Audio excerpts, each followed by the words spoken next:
If you're ever on the road and have to take your drive shaft off and all you have is a jack to gain clearance so you can get underneath it, is use a pipe wrench to hold the shaft while the wheel's raised up. Otherwise the wheel's going to turn, the shaft's going to turn as you're trying to loosen these bolts.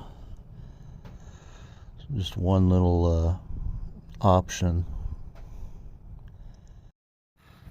Factory puts Loctite on these bolts.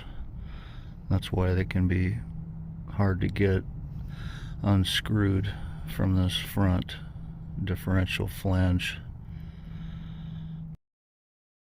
You can see all the Loctite they put on the threads of these flange bolts.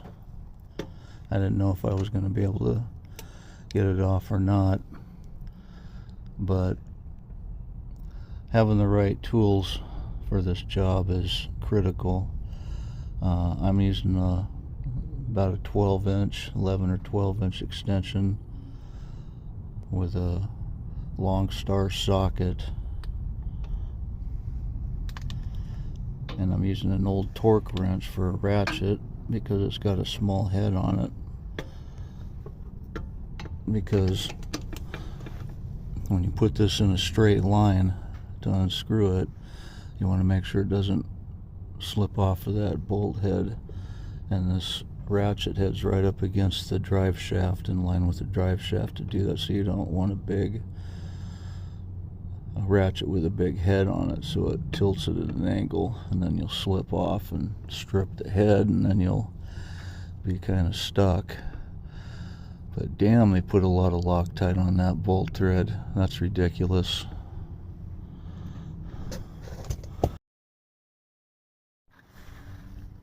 And this pipe wrench,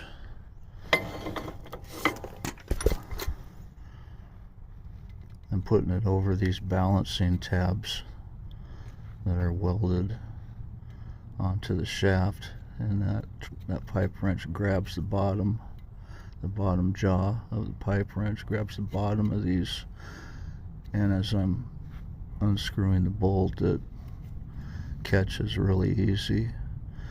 And then the other end of the pipe wrench is just resting on the ground.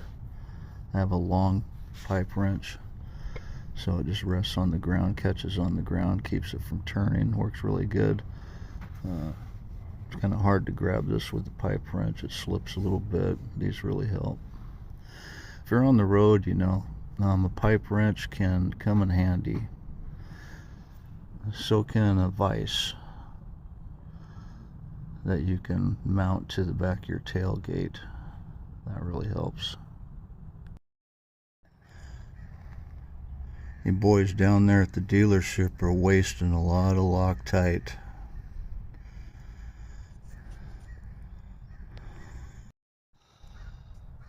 Another place to hold this pipe wrench jaws is right over the U-joint yoke mount.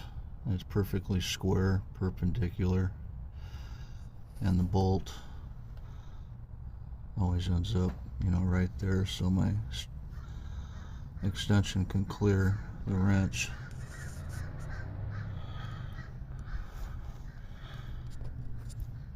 But you have to be careful when you're grabbing this. Make sure it's securely snug tight. The jaws are flat up against here, and you have the right size jaws, or else it might slip off and mar the yoke's mount. And I had to do this because I ran out of balancing tabs on the shaft. Couldn't hold the shaft from turning. And I'm doing it this way because I don't want to lower the tire down. But if you have a couple blocks, you can lower the tires down on the blocks to keep the shaft from turning.